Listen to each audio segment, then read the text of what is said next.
This episode is intended for entertainment and conversational purposes only. So You Want to Be a Geek does not provide professional, legal, medical, or business advice. All discussions are based on personal experiences and opinions and are meant to explore fandom, creativity, and geek culture. Hey geeks, guess what? We're back. I'm on the road again, and this time we're getting geeky about dispensaries? Yeah, we're driving to New Jersey to meet with a guy who opened a dispensary, and we're going to talk about it. This is a world I know very, very little about, but we're going to get after it and find out. Check it out. Welcome to So You Want to Be a Geek, the podcast where we dive into the vibrant and ever-evolving world of geek culture. Whether you're a seasoned fan or just curious about what makes being a geek so special, join us as we explore everything from comics to movies, gaming, tech, sports, and everything in between. Each episode will bring you insights, interviews, and the latest news to fuel your passion and expand your horizons. So grab your favorite fandom and let's embark on this geeky adventure together. I'm Michael Canetti, and this is So You Want to Be a Geek.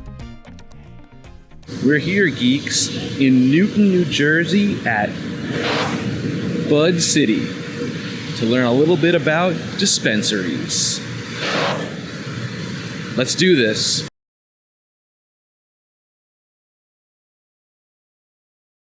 Greetings, geeks, and welcome to another episode of So You Want to Be a Geek, where this time we're getting geeky about dispensaries. That's right, we're here in Newton, New Jersey at Bud City talking to one of my former students, David Cochran. How are you? I'm good. How are you? I'm good to have you here. Dude, when you reached out to me, because you want to start a podcast here, and they built this really cool little studio for this, and I was like, wow, this is kind of a neat idea.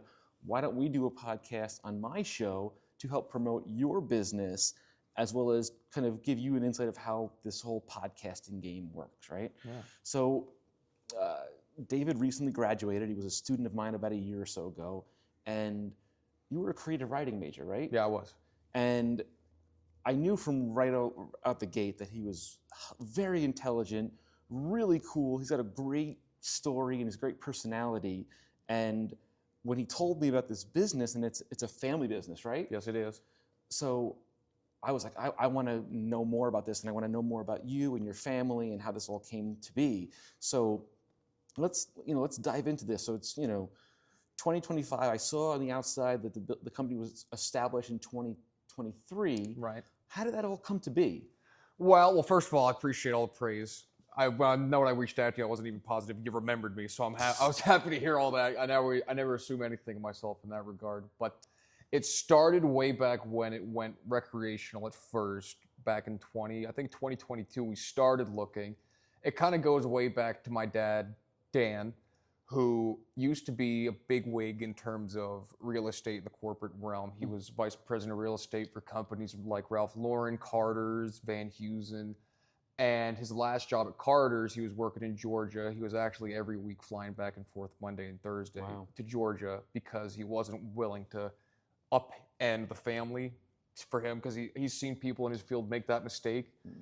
And eventually Carter's came to him and said, dude, you gotta either Move or leave. You gotta make a choice, because we're paying your salary and we're paying all these expenditures for you being back and forth. And he just said, I can't do it. Right. Guess you got to fire me. And they fired him. And that started a 5-year-long dry spell for Dan working. Wow.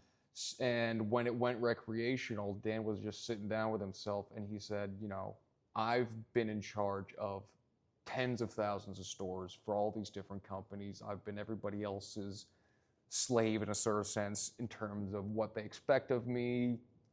I've had all this responsibility. If I get one store, just one dispensary, I know for a fact, I know retail, I can run it right. So that was 3 years ago. It started that long process. Me at first basically being his only help he had in between school and my job, part-time and doing that, split my time 3 ways like that. And going to many different locations. Even one of our locations we had at first was in our hometown in Boonton. Okay. And that went very well until it didn't. We got all the way to giving them money for all the permitting that was going to have to be done. I think around $6,000. And it was just a matter of going to a town meeting and them saying, yep, you're good to go, the building's approved. And one guy at the end of the table stood up in front of the town, in front of everybody, and said, I don't like what you're doing. I think you're immoral. I think what you're doing is immoral. I don't think you're good people for doing what you're doing. And he just lambasted us in front of the whole town. Wow. And split the vote yes, no, so we weren't able to do it in Boonton. And that was just, because that was, again, after 4 previous attempts of finding a location. So that's been honestly given us a bit of an imposter syndrome. When we first opened the store, I mean, we didn't really feel like we even got anything. When we got it, we're still, even now, 6 months into it, probably waiting in the back of our minds for some other shoe to drop, like, oh, we were wrong all that time ago, here's your license, it's gone. But we finally made it happen. We've been lucky that we have the family members that we have, because otherwise we probably wouldn't have been able to pull it off the way we did, in terms of not having any money to start with and being able to all live under one roof, under Dan's roof. Everybody having the long-term vision that we have, and my mom's partner, Maria, they're basically family. They've been working with Lush for as long as I've been alive. She's also a partial owner in my mom's salon in Denville for the past 15 years. So luckily we have a lot of people at the start that we trust. And on top of that, I'd be remiss if I didn't mention the only actual employee we have, which is Kevin, my inventory manager. He is above and beyond the best money we've spent in terms of getting this started. Forget about the product, forget about the store. Kevin is the best decision we ever made in terms of spending money. If we didn't have Kevin, we would not have opened the way we opened, and we wouldn't be where we are today, because he's been basically my encyclopedia of everything about ordering, the process of running inventory, running a dispensary. We even told him when he first got signed on, you're going to kind of be teaching us a little bit, just so you know. It feels kind of an injustice that he works under me. In a literal sense, I'm director of operations, he's the inventory manager. It feels kind of weird to have to tell him what to do, because he's basically taught me everything I know so far, and I've had to be a sponge, so to sense, and like soak everything I can up from him, so that it's not all on Kevin. And luckily, 6 months later, I think I'm at that point. But it's been quite the long road, a lot of ups and downs. Luckily, recently, it's been more up than down. We've been seeing good direction, good growth. But a reason we got into the idea of starting the podcast is, being a dispensary, there's a lot of restrictions in terms of how you can market yourself, especially on Instagram. And if you do anything in terms of like uploading, if you mention cannabis, if there's anything in terms of a sale, then you're flagged, you're off. If there's even nothing even promoting a sale, but someone decides to flag you for something that could be construed as cannabis related, they'll just pull you right down and then make you submit a claim to have to be brought back on. So the podcast was something we wanted to do for a couple of reasons. One of them being, it would be something that's clippable, something easy to use, multimedia wise, because it would help us get around a lot of those meta restrictions that we're dealing with right now. And on top of that, I think it's a great opportunity that I don't think a lot of other dispensaries are getting into right now. At least not as many that I think have the potential to do, in terms of the personalities in this industry, the people that I've met. As far as industry goes, I mean, I'm only 25, but I've worked in a couple and been exposed to a lot of different industries. I've never met a group of people that's more cool and open and relaxed and giving than in this industry. You even go to any dispensary when we were first not even open, and we would tell them, you know, we're just getting started, we have a space opening up in Newton, and they would just outpour, I know this guy, I know this, if you need any help, here's my phone number, here's % off in the store, if you need anything, just give me a call. It can be tough in here in this business. If you need anything, just ring me up, no problem, whenever you need to talk. So that's been really refreshing, especially for Dan, who's coming from a corporate environment, and it's basically like a Game of Thrones in that kind of space. Everybody's got water cooler politics going on.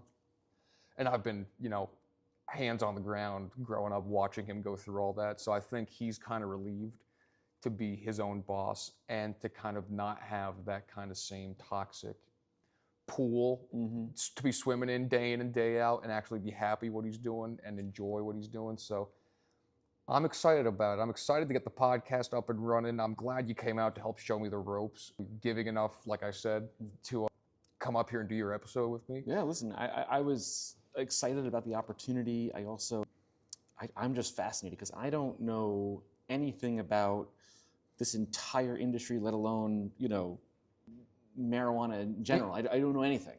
And so what I'm curious about is, like, what was the process of even getting the license to do this? So it started, you got to file the best way, the easiest way to get a license, not that it's easy at all, it wasn't, is the people who get put to the front of the line are women in business, and minorities. Their application gets priority status. I'm not even going to pretend to know what that was like in terms of writing up the whole submittal for the approval. We have our own team of guys that did that for us. Mm-hmm. Dan tried to do it for a good 2 years on his own before we ended up hiring someone to help us out. He, again, 2 years of just grinding, not getting anywhere. Luckily, right when we finally find the right guys, Dwight, who works out in Colorado, he's done a ton of paperwork. He's basically a legal writer, and he's, in all of his years of business, he's never gotten one document rejected that he submitted. Oh, that's cool. So he's a great guy. He came and visited us. He came all the way out to New Jersey to see us when we first opened. He's a really cool dude. And he's the one who drafted up everything for us in terms of the application, in terms of the SOPs, everything you need for approval once you actually have a space. And on top of that, we had a great team. They're called Tier 9. Tanisha Victor, Hugh O'Brien, Forrest, Britt. They basically, each head of Tier 9 covers a different form of the business in terms of compliance. Like Tanisha's the operations side of things. I call Tanisha almost every week with just running through what we're doing, just catching up on things. She's basically like a mentor figure to me in terms of being director of operations. Forrest is like the financial side of things. He's the CEO of the company, Tier 9, and he talks to Cole whenever he needs to in terms of QuickBooks and everything finance related. Hugh is the law side of Tier 9. He helped write half the laws for the state. So is this a franchise, or is this your own entity? So it's our own entity. That's actually a really interesting question. In terms of franchising, you're not technically allowed to franchise out a dispensary. Multi-state operators can, just because they're grandfathered in, and the industry wouldn't exist really if that wasn't allowed for them to do, to get some kind of competition going at first when they first went recreational. But since technically our license is in my mom's name, Lucia Cochran, no one in our family is now able to hold a license for a second location. Okay. That's the way the law is written, and you're not allowed to franchise out the space specifically. Now, what you can do is you could get someone you know or someone else on your team who you trust. I don't know if I don't think Maria can, who's my mom's partner. She has other percentage take as owner in the store. She can't because technically she's on the paperwork, so her husband can, her kids can't have a license. We do have investors on our team who's actually close family, not technically same last name. He's an investor in the store. He's allowed to have a license, but then if we wanted to open another store, if he got a license, his wife can't have a license, his son can't. There's many loopholes you got to go through if you want to have more than one location and not be one of the big guys, which I think is kind of, I don't know, I kind of don't get why they did it. It kind of just gives MSOs the opportunity to monopolize the industry in New Jersey, but I think hopefully there's some work that gets done on that, but there's ways around it. It's just, again, a big part of, like you asked, what it goes into it. Having the right team is huge. Having like a team behind you that's actually knowledgeable in the industry. Like Dan would attest to this. He's been in real estate his entire life, 30 plus years, longer than I've been alive. This was the hardest thing. Like I said, he worked for Ralph Lauren, Van Heusen. This was the hardest thing he said he's ever done. Getting this started, getting into the industry, everything that went into just getting the doors open was such a mind-numbing roller coaster of emotions that if we didn't have Tier 9, and like I said, people like Kevin, who Tier 9 introduced us to, another great reason to have them around. I mean, I don't know where we'd be right now. We probably wouldn't have the spot. I mean, we were to the point where until we got this location, which was a stroke of luck, we actually were about to have a spot down the road, a very small little rundown gas station it used to be, and we were actually drawing up plans, the architecture plans, and we had talked to the town. We were all okay. It was in the zone, which is another thing with the real estate. They zone where they can be, and they don't put them in very good zones. Right.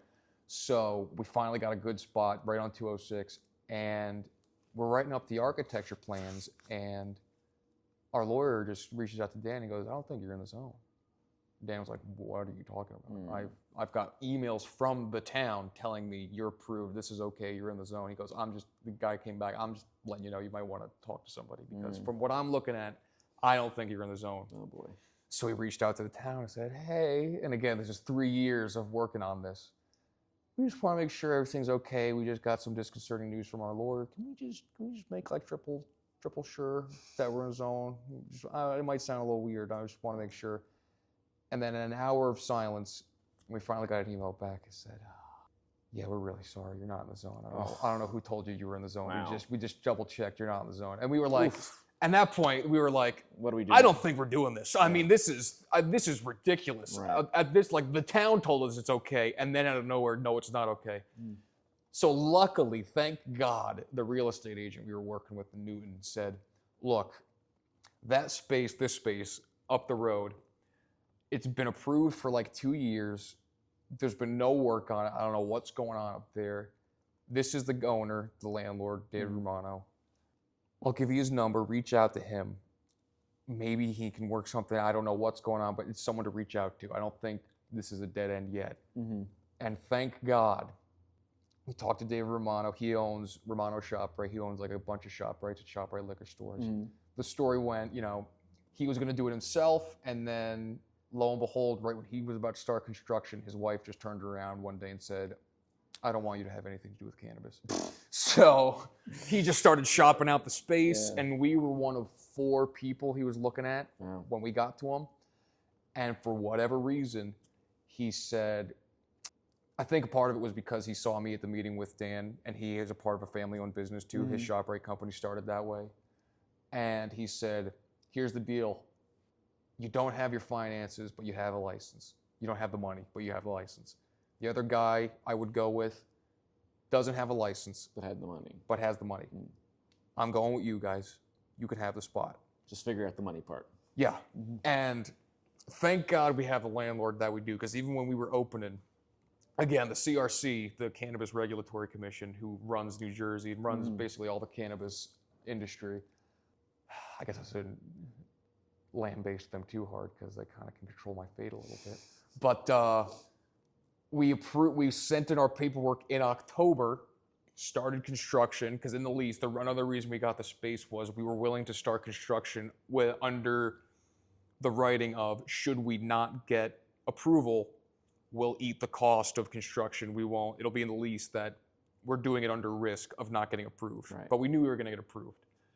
We did that in October, all the way into April. We hear nothing from the CRC. Not rejection, just absolutely nothing. To the point where we asked Hugh, because he's our law guy, Tier 9, go, "Hugh, something's wrong." And then he reached out to the CRC. Luckily, Hugh knows people in the CRC, and they said, "We've been trying to get in touch with you guys. We sent you an email in January. You didn't get back to us." We were like, "No, you didn't." Trust me, Luce was on her email. She was on her computer every day, every morning, every night, making sure she's not missing anything. They sent one email 4 months ago to the wrong Bud City. Oh. Not us. There's apparently not a Bud City NJ, but a Bud City in South Jersey that's not doing anything, Gotcha. to my knowledge. They sent them an email about our account, and that was all the legwork they did in terms of that case. So for 6 months, we were burning rent, which is $20,000 a month. Wow. And we were furious. Luckily, the CRC was very accommodating in terms of our case to that point forward, but that didn't really help us out a lot in terms of how much money we were burning. So we reached out to David Romano, and he was, luckily he wasn't hard on us. He just wanted to know, well, what the hell's going on? You guys have been built out. Why aren't you open yet? And Dan gave him the whole rundown of everything that we did, how they misplaced our case, basically. And he goes, you pay me on time every month. Dan was like, well, I was raised in real estate. That's what you do. You pay your landlord. He goes, no one does that. I have a lot of buildings. No one pays me on time. Dan goes, I don't know what to tell you. I like paying my landlord on time. He goes, let me do this. Would it help you if you didn't have to pay me rent? Dan was like, yeah, yeah, it really would. Yeah. He goes, did you pay me already for April? He goes, yeah, you cashed the check, so yeah, I paid you. He goes, all right. As far as the landlord work that has to be done, I'm gonna eat that in terms of what's due. The rent you just paid me. So that's gonna come out of the landlord work, which was like 50 grand. Okay. Don't pay me rent again until August. Oh, wow. That's nice. And Dan was like, I'm gonna cry. He was like, dude, you have no idea what that does for me. So we didn't owe rent until August. We opened May 28th. And that grace period till August was everything. If we didn't get that from our landlord, we probably wouldn't have been able to open because we had literally used every last bit of cash we had, paying that, every expense we had up to April. So he really kind of saved our ass in a way that I don't think he realizes. But it put us in a position where we were able to open. We got Kevin. We ordered properly on the net 30 with all our vendors. Luckily, we had enough vendors on who were willing to do that for us, not make us do cash on delivery for all the product. So the biggest thing about getting open was the right team around us, Tier 9, to help us stay compliant, which because we haven't had to pay any fines, because the CRC won't take your license. They'll just fine you until you can't operate anymore. Gotcha. And then having a good landlord is huge because it's coming to the point where landlords know what they have now if they're in an approved zone for cannabis and they're charging for it. Right. So the fact that we had a guy that we had who was as cool as he was giving us that break was everything for us. So those are the two biggest pillars of how we got up and running, on top of Dan's knowledge of how to actually just run a store and actually have people in place in terms of position and who has jurisdiction over what and where everyone's place is, and everybody has this job for this reason. There's a reason you're not doing this. There was a little bit of that at the beginning of people being like, hey, how come I can't help with all this? And we just had to sit down with people and be like, look, there's a reason only one guy does all that because I need you. It's almost like in the film industry. A director knows how to do a little bit of everything, but he's not doing everything. Right. Everybody on a set knows to the fullest extent of whatever that one niche of production is that they're doing. And they don't know anything else because they need to be that knowledgeable on that one thing for the whole production to go well. It's the same thing in running a business. Everyone has to be very good at that one thing that they do. Sure, there's room for, moving up the ladder and you can become that person in that position. But if I had everybody working the register, also trying to help Kevin every time he came in with a delivery and all these other things, I mean, it's just too many hands in the pot. At a certain point, you need that consolidation of people. Gotcha. So it helps a lot with that. So how do you guys get the product to then have it to sell? I don't know how that works. So we don't actually touch any product in terms of once it's packaged. It all starts with the cultivators. We have wholesale agreements with all of our vendors, everybody we work with, brands like Rhythm, GTI is the parent company around Rhythm. They're a multi-state operator.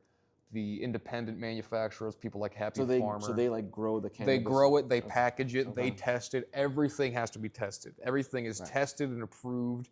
The restrictions around how it's tested is very stringent. Oh, I'm sure. It's actually, as far as things like mold count goes, it's actually more strict than food is. Really? In the supermarkets. Like mold count is that way. They're not allowed to use any pesticides in treating. It's actually interesting to see how people get around that no pesticides rule. Some people use like insects, like certain insects that eat molds and bacteria on the plant, which is very cool, and then they remove them for certain stages of the cultivation. But has to get approved, it has to be sealed. Anything we get that is broken seal-wise and doesn't have the test label on it, we're not allowed to sell. We have to either reject it or they have to send us an actual label to put on the batch, and they have to make sure they can get us. If not, we have to either destroy it or sample it out to one of the staff, which is usually one of us, but usually we end up just destroying it. They're pretty good. Most cultivators are good about getting you a label. There was a time in the beginning, I've been told, that it was a bit of a mess just because it was so fresh. People weren't familiar because each state has their own compliance software. We use Metric as ours. Other states have their own other compliance softwares. That's where every manifest goes through Metric. You have to approve the order through Metric, received through our software, our inventory software, Dutchie, and it's all integrated that way. So luckily, actually, the people on my team, Tier 9, they were the first. They were working, Tanisha and Britt were working at Rise when it first went recreational because it was a medical dispensary. It was one of the first dispensaries to go rec. And they had to basically be the boots on the ground people that they were testing out this new software on. They're like, this is Metric. This is what it's going to be like for everybody. Start using it and tell us what works and what doesn't work, basically, because they had to figure out how to use it, how it works as compared to other states, because every state's a little different in terms of compliance. But everything that comes into our store has to be sealed, can't be opened. If anything is opened, you got to get rid of it. And as far as getting rid of it, that's a whole other process. Once you actually, if things expire, there's a whole, you have to set up a date with the CRC.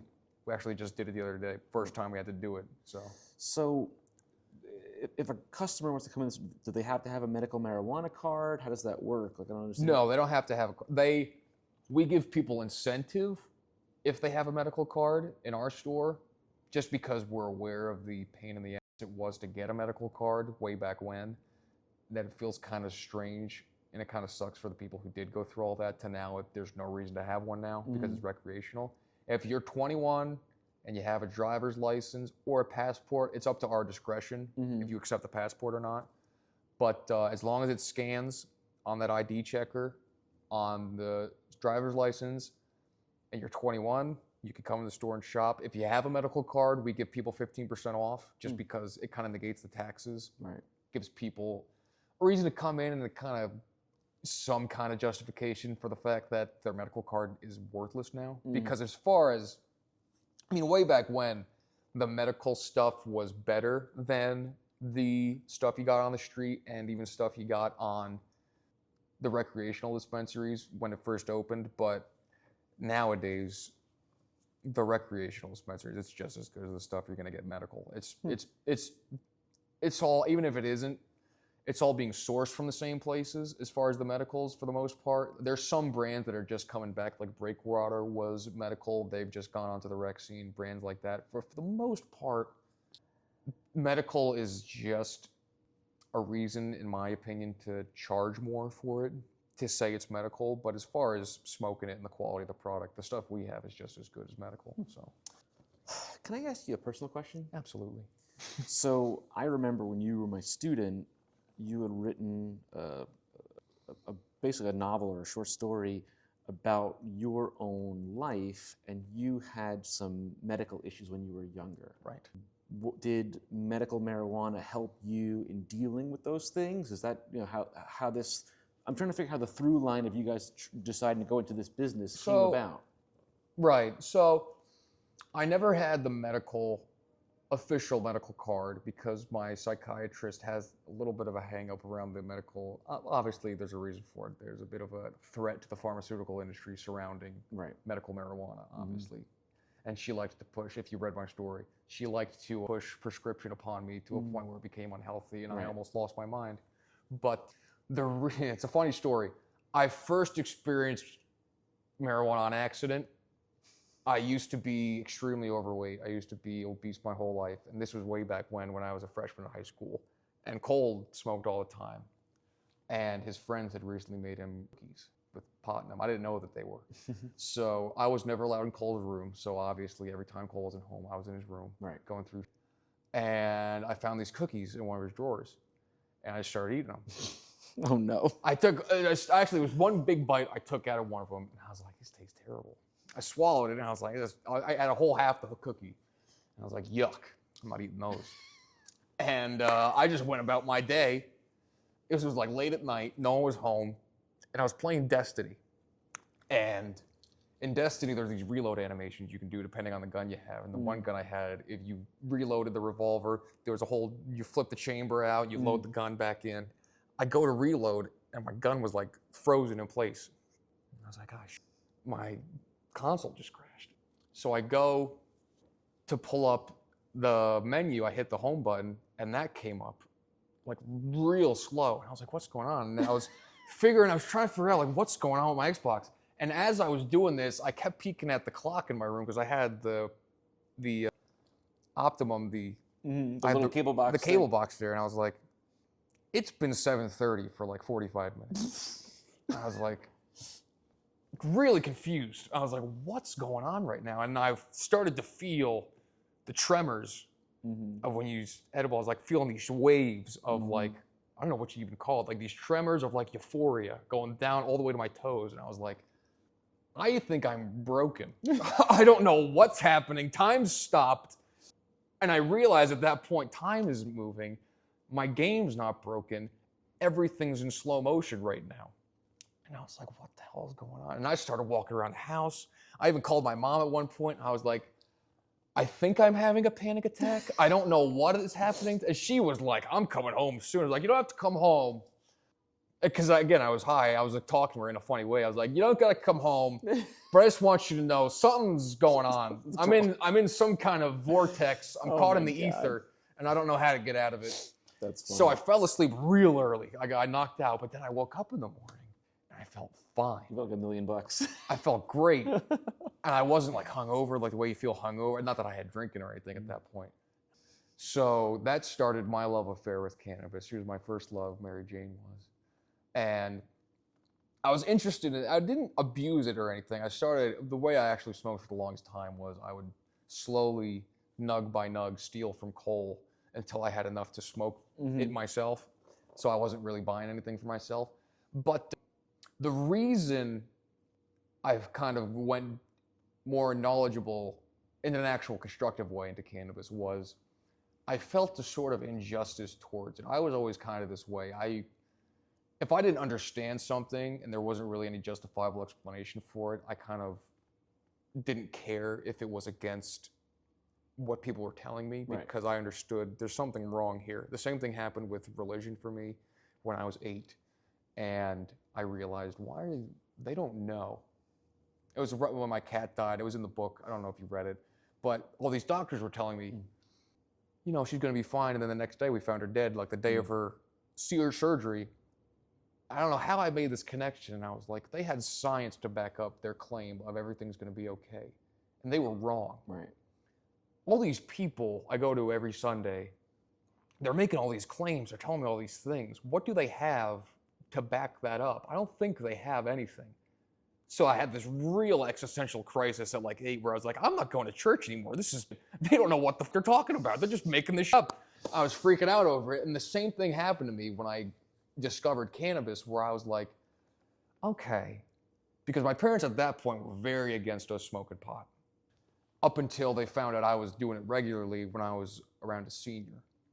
But they were very cool with us drinking in the house. Like at dinner time, they were cool with us having like a glass of wine and things like that. They didn't really care about that as long as we're doing it at the house. Right. And even if we went to like a party, they told us every time, if something happens at a party, call me. Don't be afraid to call me. I'd rather you call me than me find out you were in someone's car and something terrible happened. And they were really relaxed about it. And I was like, well, and I'm doing all this research, I'm always going down rabbit holes about a lot of things. And I was like, well, alcohol's really bad for you in a lot of ways. Addiction rates in terms of short and long-term effects health-wise. And that's really not the case for cannabis. The reason cannabis is legal is mostly because of William Randolph Hearst. Nothing to do with any kind of scientific backing up of that. So I kind of made it my mission when I was a senior to defrag my parents' Reagan-era propaganda. Cole went the wrong route. He became a brat. He was like, I want to smoke pot. If I want to smoke pot, he would just go to his friend's house, not tell him about it, hide it from him. But I was like, this isn't right that they think this way. Because I knew they were smart. They're smart people. Right. They had just been co-opted by the story they were told. So I thought, I'm going to do something about this. So I slowly, over time, was very calculated about, I'm going to inject this person. I know that they respected all these different people. They followed all these celebrities and all these people, and they thought all these things. And I was like, well, he smokes pot. They're like, no, he doesn't. I go, oh, yeah, he does. One of those people was Joe Rogan at the time, way back before. This was actually before he was who he is now. Right. This was a When fear factor, Joe Rogan, probably. a little bit closer to fear. Like I was what, 15? No, I was like 16. So 2016, before he was like the #1 podcast on planet Earth. Right. But they knew him. They thought he was a good stand-up comedian. They had heard some things about his podcast. They respected, like, he's this disciplined dude, the way he works out, the way he takes care of himself, all these different things. And I was like, you know, he smokes pot like every day. They're like, no, he doesn't. I was like, it's Joe Rogan does DMT, first of all. I'm not going to tell you guys that that's cool, but like Joe Rogan is out there as far as substances. So that kind of started them. They were like, really? And he's a successful guy? I was like, yeah, it's not hair. It's not like hard. It's really not hard drugs the way you were brought up to think it's hard drugs. So I kind of got them. And then through that, they would start to ask me questions. I'm like, well, what about if you smoke too much? What if it's like you overdose? It's like, you can't overdose. They're like, what? Like, you have to literally, I think they did the research on it. You have to smoke literal ton, like I think 14 tons. I might be wrong on the exact number, but tons, like metric tons of cannabis in 1 hour for your THC levels to reach poisonous levels in your bloodstream.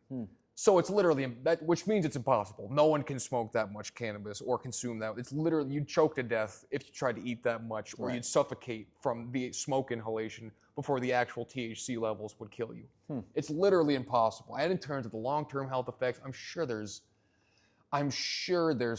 are some, but it's compared to like alcohol, compared to foods. Some foods, if you eat too much of it, the short and long-term health effects are more dangerous and more hazardous to your health than cannabis are. So they slowly over time, it was working. They were kind of okay. And I explained to them how it helped me, because I do, like you said, I had all these mental health problems, depression, anxiety, and it even helped with just perception problems that I had with myself. It helped me kind of come out of my shell in terms of my confidence, because I used to only see myself as this funny fat kid. That's the only worth I had. That's all I have going for me. That eventually obviously spiraled into other problems of like, all right, I'm just the pothead in school. That's my personality. That's who I am. I got over that eventually, but I tried to explain to them what it's like when I don't smoke and what it's like when I do. When I don't, it's like a mild schizophrenia. It's the best way I can explain it to people. There's this voice behind my thoughts reminding me I'm wrong, or that no, you're not that good at this, or no, you don't deserve to feel good about that. You don't deserve happiness in this moment. This is who you really are. It's like, obviously not schizophrenia, and that like it's not these malicious voices telling you all these things. They don't have necessarily a personality of their own, but it's like an echo that's not the original thought behind all your thoughts. When I smoked, that didn't really happen. That wasn't there as much. It was there, but it was easier for me to just say, no, that's not true, and just continue on with my day. That's why to this day, if I do anything, because I have such a terrible self-dialogue, like if I'm doing anything, if I'm like playing the drums, or if I'm singing, or if I'm writing, like I'm literally saying to myself, like, what are you doing? Like, what if Adam saw you just sitting here playing the drums to yourself with nobody around, like, you an idiot? What are you doing with your time? Like, I'm really that way with myself. So when I smoke, that doesn't happen. I just am in the moment. I'm very able to just let myself loose, let myself go. And there's a real utility in that, especially when it comes to just the week-to-week existence of being a person. Because at the end of the day, you got to have some kind of vice. There's a such thing as being too virtuous to the point of it's a detriment to the overall happiness of your life. When you're so strict on yourself, you're so overbearing on your expectations of yourself, that to the point where you're not enjoying anything you're doing. You're just focused on, am I being as best possible person as I could be always, all the time? There is a limit to how much of that you can do to yourself. So everyone has to have a certain balance of vice and virtue. So as far as a vice goes, especially compared to like everything else that's available to people, I think it's one of the healthiest options out there, especially compared to other options like alcohol, compared to other options like cigarettes, tobacco use. I mean, it helped me in a lot of ways. It even helped me back when I got diagnosed with cancer. If I wasn't able to smoke when I was diagnosed at 19 with thyroid cancer, I don't know what I would have done to myself. I mean, I would have been a puddle. I would have not have come out of whatever depressive hole I crawled into. It really helped me in that way. And it helped me in a lot of ways because I've developed, again, with my weight problem, it helps.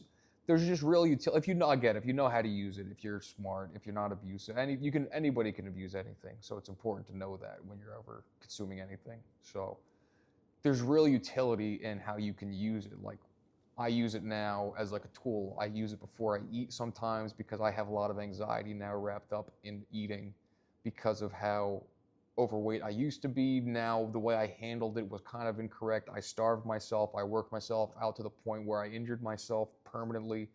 So there's a lot of anxieties wrapped up in all that. So it helps me forget about that. It helps me be hungry enough to be like, I'm just eating because I know I have to eat. I restrict still what I'm eating to the point where it's healthy, but it's not going to give me an anxiety attack, because on those days I do give myself a break once a week. I do have that kind of panic moment of, oh my God, this isn't healthy. I'm actually having an anxiety attack because it's this thought in the back of my head of I'm going to gain 30 pounds because I had this one hamburger. It's ridiculous that I have that dialogue, but it does happen. So there's real utility in using it in the ways that I use it, I think. It's just that it's important that people are educated on it, on how they should be using it and how it could be helping them. It's just unfortunate that it took the 70 plus years for that to actually enter into the society's dialogue. But I think it's a conversation worth having nowadays of, hey, could substituting this for whatever you're doing now help you in any way?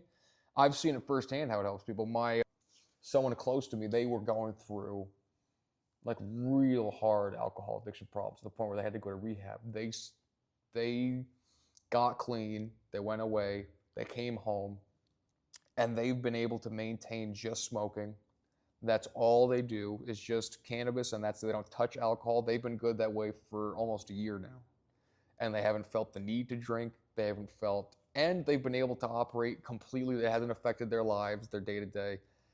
Because that's the other thing. There's this stigma that pot makes you lazy or something. Being lazy makes you lazy. If you're prone to laziness, then yeah, if you smoke pot, you're going to be even more lazy than you were because you're a lazy person. Right.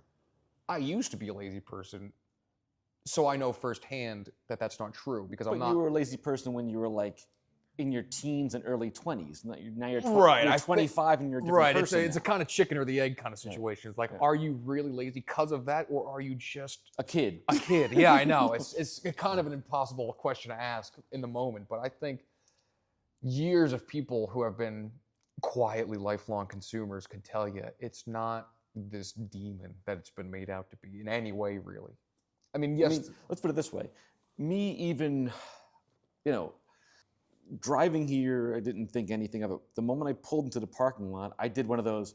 Yeah. Does anybody see me going in? Like because I grew up in the 80s and 90s, the DARE era and everything, and I'm just like, is this cool? The least successful anti-drug program ever to exist. Yeah. Hey kids, here's everywhere you got to go to get this shit. Here's what it does to you. Don't do it though.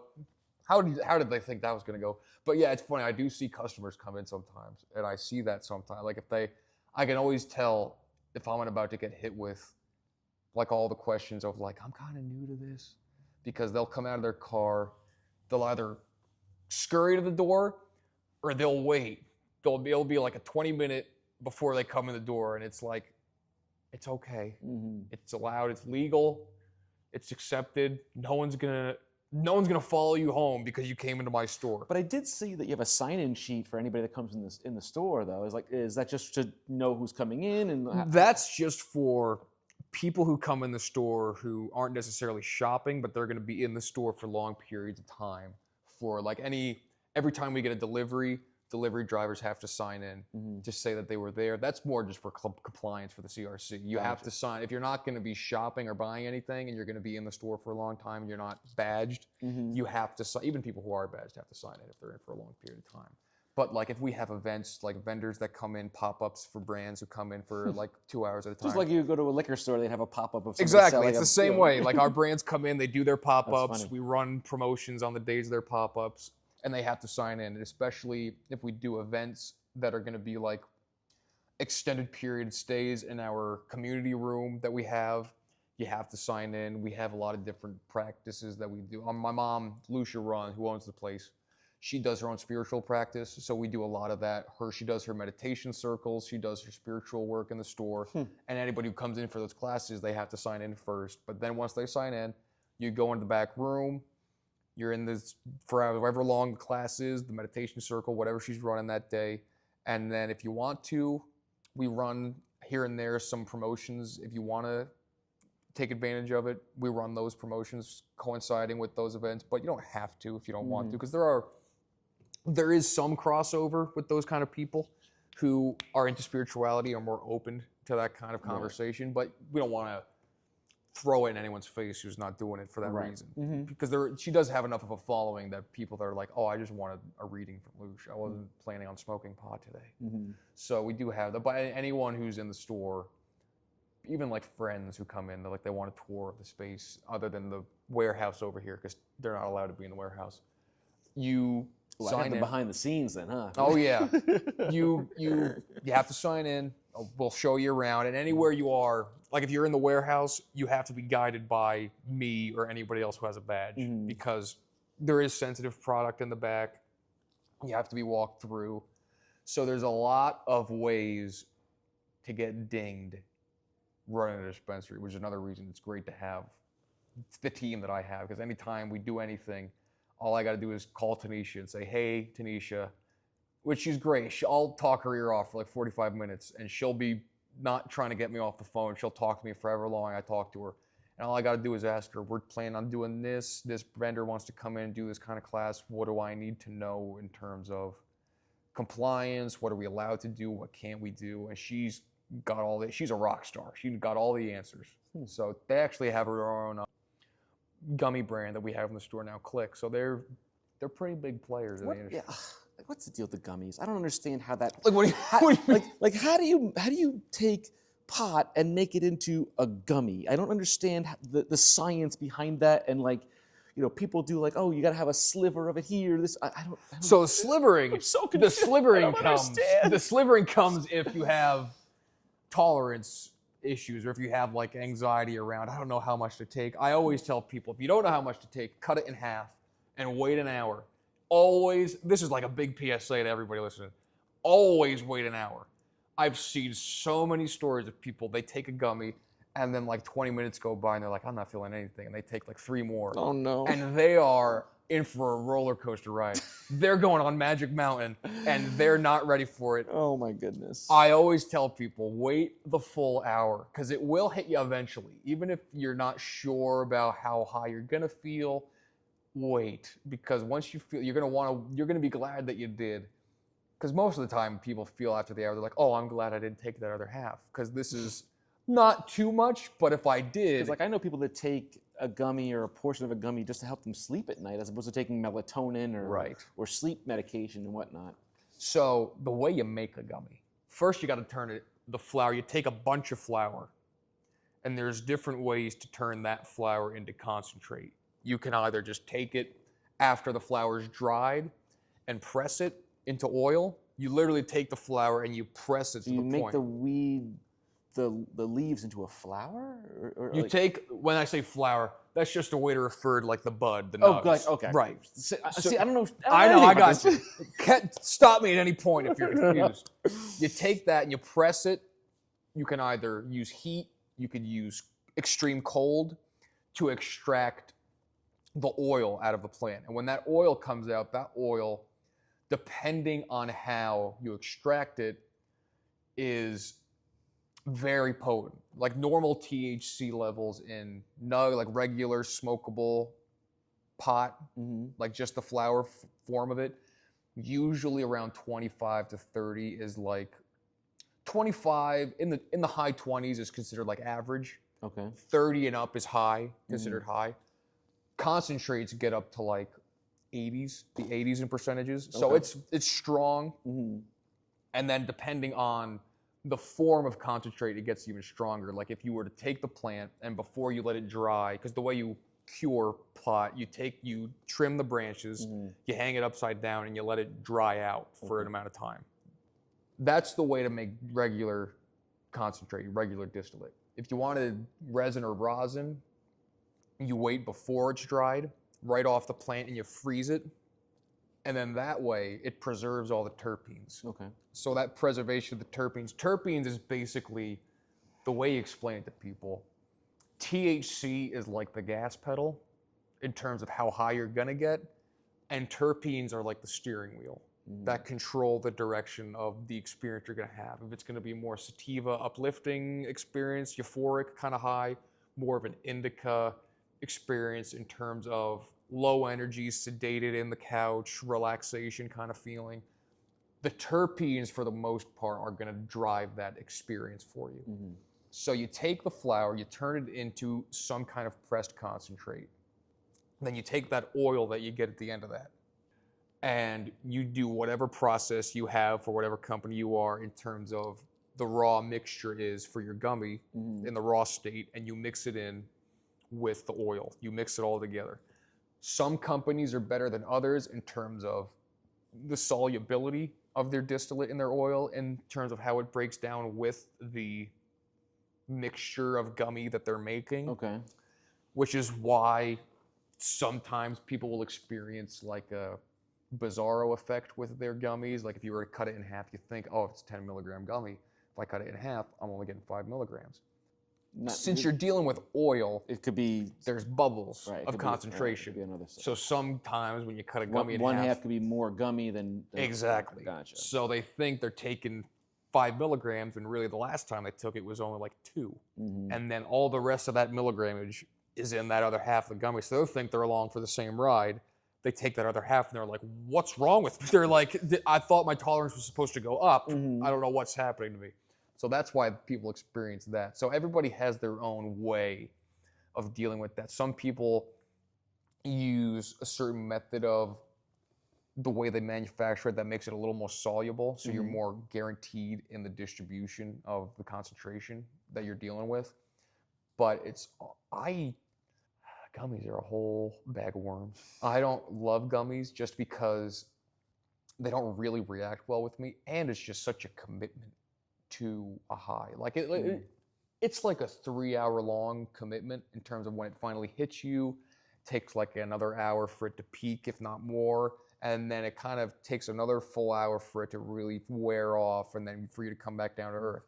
And depending on how much of a high you experience, that can wear you out, really. Like you could feel exhausted by the end of that. And the reason that is because when your liver breaks down THC, it's something like 5 times more psychoactive than when you smoke it.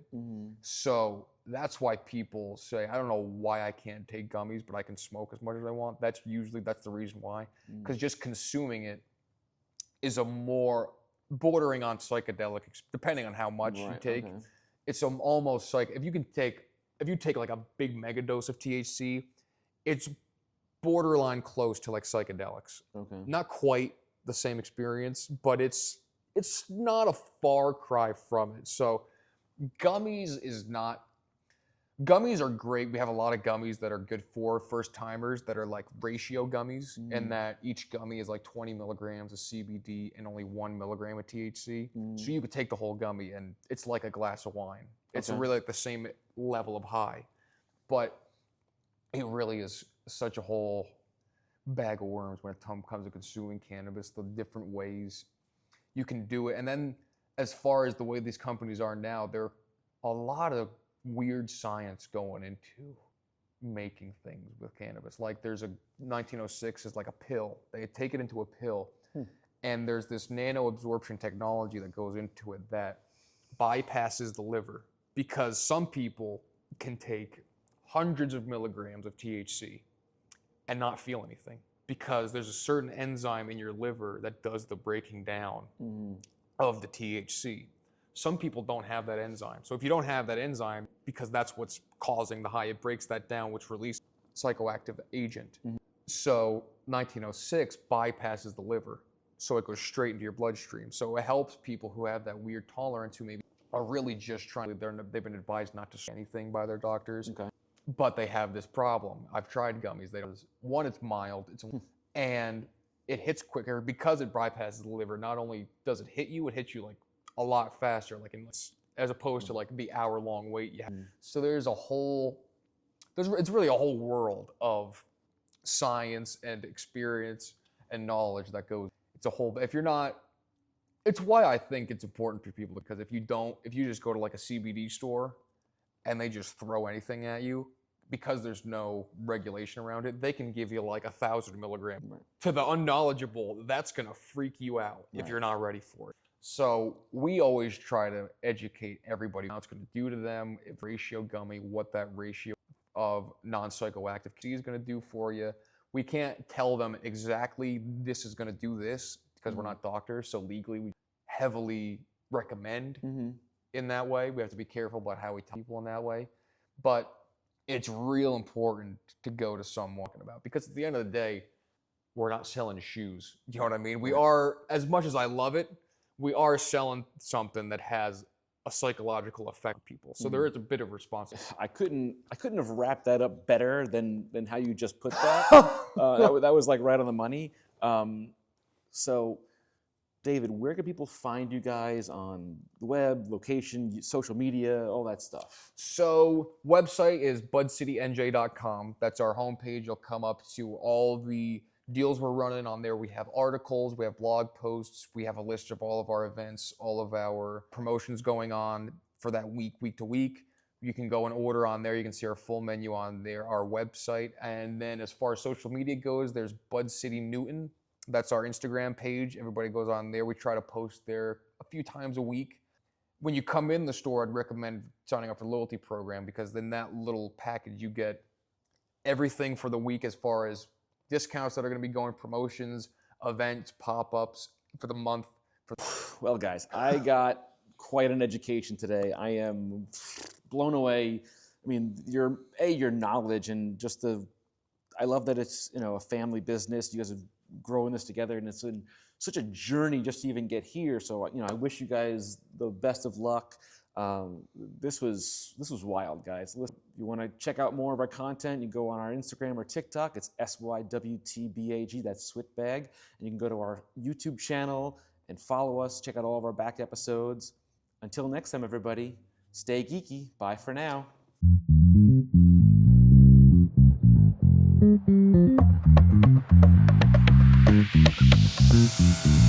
Thanks for tuning into this episode of So You Want to Be a Geek. We'd like to thank the Geekster Media Network. I'm Michael Canetti. I'm your host, producer, and editor. We hope you enjoyed the journey into geekdom as much as we did. Don't forget to subscribe, rate, and leave a review on your favorite podcast platform. Follow us on Instagram and TikTok at SYWTBAG for updates, behind-the-scenes content, and more geeky goodness. Have a topic you'd like us to discuss, or a guest you'd like to hear from? Let us know. So you want to be a geek at gmail.com, and stay up to date and join the conversation. Until next time, keep embracing that inner geek, and remember, the adventure never ends. This episode is for entertainment and conversation only. It is not intended to provide professional, legal, or medical advice.